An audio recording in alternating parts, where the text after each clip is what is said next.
A small update on Starships. Hello.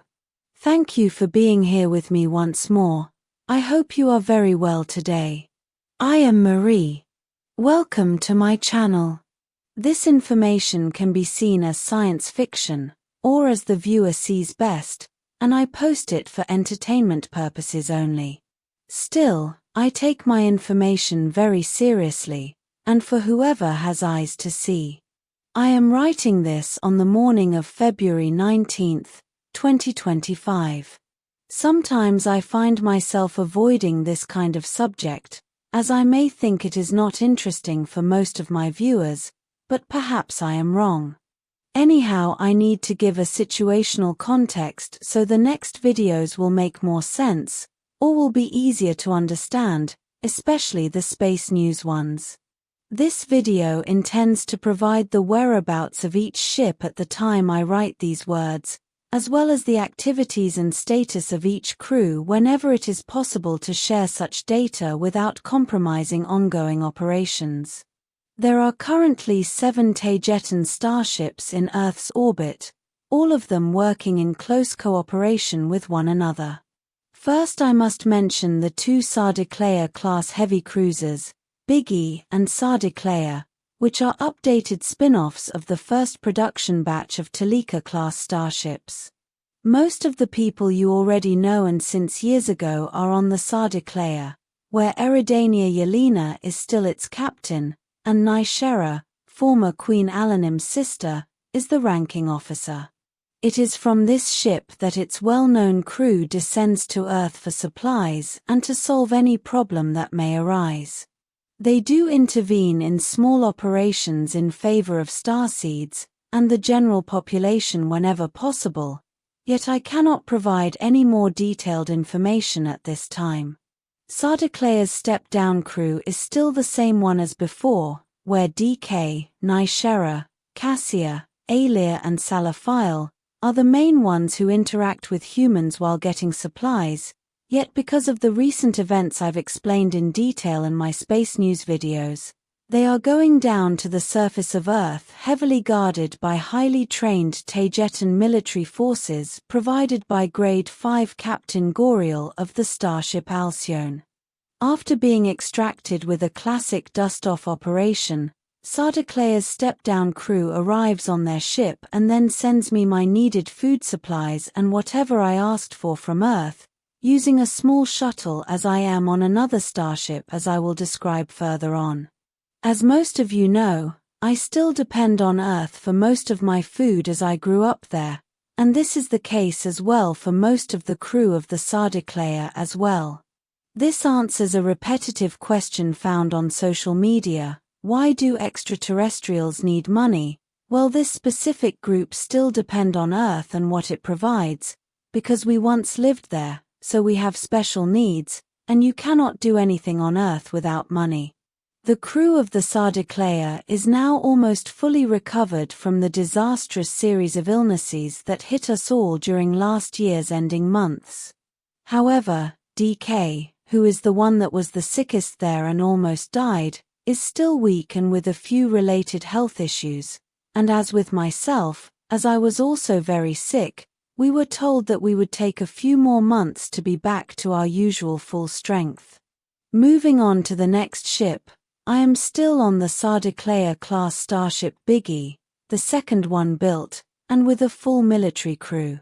I have new friends here, like Captain Maxwell and his wife, Dr. Karez, as well as Dr. Zari, who moved here with me from the Starship Alcyone where they were initially, and a few other people mostly from the ship's CIC intelligence deck, like a Temerian girl called Kira, who is helping me out recollecting needed information about anything relevant going on around Taygeta, and on Earth as well. About the name of my ship, Biggie, that is the name I use for it in public, but it is not its real name.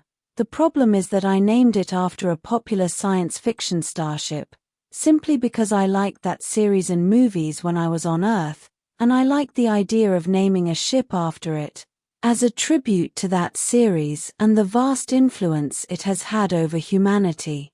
It opened people's minds about the possibility of humankind dwelling among the stars. As most of you know, I grew up on Earth until I was 13 years old, so yes, I do not deny having a strong human influence. Why did I name my ship after that science fiction one? Because I can. I am the Taygetan Queen and I liked that name. I thought it would be really cool, but I did so without giving much thought about the credibility consequences that may have on my YouTube channel and its messages.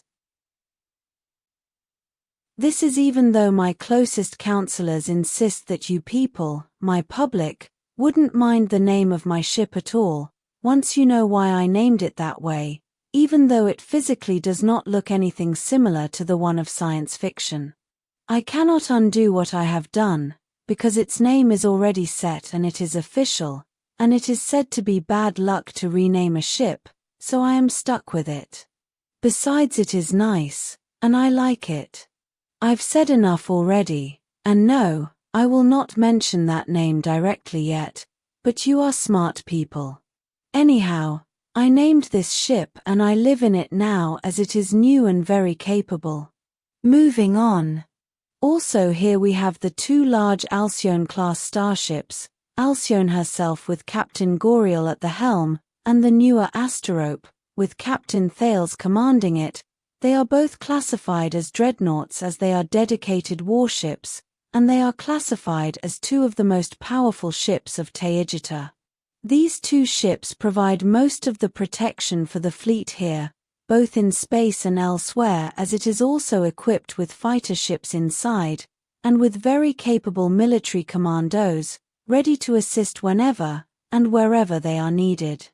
Then, also present here are two small destroyers, Hyades and Sindriel, of the same class and who provide direct escort for starships Sardiclea and Big E. Sindriel replaced the aging starship Vigilant Eagle at the end of last year, passing its crew directly to her. Vigilant Eagle is beyond repair and has now been sent to the scrapyard. This is sad because it was a beautiful ship, but she reached the end of her service life. Finally, also here in Earth's orbit, we have the large maintenance starship Saskatchewan, which is not military, it has a civilian crew, and it is tasked to provide a maintenance platform to keep all the other starships in working order, despite being in deep space and far away from home. A few years ago, Saskatchewan was the main supply ship for the starship Taygeta, when she was the only one here. Today, her sister ship, Saskatchewan, is the one who provides the fleet with all the supplies from Taygeta, and she comes around once a week. Moving to Tema, in Taygeta, since I was appointed the Taygetan Queen, I have increased the size and capacity of the shipyards to impulse the construction of new starships, mostly because Taygeta's military fleet was aging. Right now Taygetan shipyards, which are located just south of Taygeta City, are busy building two new Taygeta II class heavy cruiser starships, which will be used for deep space exploration. They are also building the first new dreadnought starship class in a long time, the Aldebaran, which is close to completion, and will be by far the most powerful Taygetan starship ever. Also in construction, there are two more Hyades-class destroyers, which will be tasked with escorting other ships, and also for regional defense. And also, for new transport large crafts, to speed up the civilian movements between all the Taygetan planets. The construction of Suzy 6th-generation fighter starships has also increased as there has been a dramatic increase in the Taygetan population's interest in joining defense squadrons since the last dramatic events against Taygeta and all M45 Pleiades, which recently happened. A word about the starship Taygeta. It is being repaired in Tema and will soon fly again, and it most probably will be tasked to serve in Earth's orbit again.